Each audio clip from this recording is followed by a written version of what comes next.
मुंबई भाजपमध्ये काही मोठे बदल आता घडण्याची शक्यता आहे।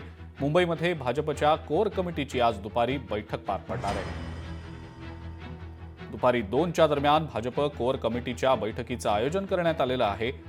मुंबई भाजप अध्यक्ष आशिष शेलार यांच्यासह भाजपचे आमदार या बैठकीला उपस्थित राहणार आहेत। लवकरच भाजपचा मुंबई अध्यक्ष सुद्धा बदलला जाण्याची शक्यता आहे, कारण सध्या भाजपचे मुंबई अध्यक्ष असलेले आमदार आशिष शेलार हे आता मंत्री देखील आहेत। त्यामुळे मुंबई भाजपचा अध्यक्ष बदलला जाण्याची शक्यता आहे। या अनुषंगाने आता पुढचा भाजपचा मुंबई अध्यक्ष नेमका कोणता नेता असणार हे पाहणं अत्यंत महत्त्वाचं असेल।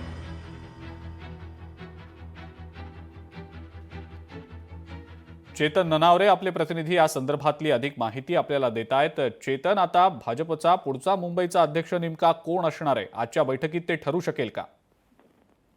निश्चितच एकंदरीत भाजपकडून जोरदार मोर्चेबांधणी केली जात आहे, कारण आता आशिष शेलार यांची मंत्रिपदावर वर्णी लागल्यानंतर आता नवीन मुंबई अध्यक्षाची नेमणूक केली जाईल। इतकंच नाही तर मुंबई महानगरपालिकेच्या निवडणुकाही येऊ घातलेल्या आहेत। त्यामुळे महापालिका निवडणूक जिंकण्याच्या दृष्टिकोनातून मुंबई अध्यक्षाची निवड केली जाईल। विशेषतः मराठी आणि गुजराती चेहऱ्याचं मिश्रणही दिलं जाऊ शकतं। यामध्ये सुनील राणे असतील किंवा योगेश सागर आणि अतुल भातखळकर ही 3 नावं विशेष चर्चेत आहेत। त्यामुळे नेमकं आता ही अध्यक्षपदाची माळ कुणाच्या गळ्यात पडते हे पाहणं महत्त्वाचं असेल, कारण एकंदरीतच मुंबई महानगरपालिकेवरती भाजप एका हाती सत्ता मिळवू इच्छित आहे। त्या दृष्टिकोनातून कुठेतरी स्थानिक पातळीवर बूथ पातळीवरती ज्याची पकड मजबूत आहे, ज्याचा अभ्यास आहे, अशा व्यक्तीच्या गळ्यामध्ये आणि मुंबईची विशेष करून मुंबईतील प्रश्नांची ज्याला जाण आहे अशा आमदारच्या गळ्यात ही माळ पडू शकते, अशी चर्चा सध्या भाजपच्या गोटात सुरू आहे। त्यामुळे आज दुपारी होणाऱ्या या बैठकीमध्ये एकंदरीत दोन्ही गोष्टींवरती खलबतं होऊ शकतात। अजिंक्य, ठीक आहे चेतन, धन्यवाद सविस्तर माहिती दिली त्याबद्दल।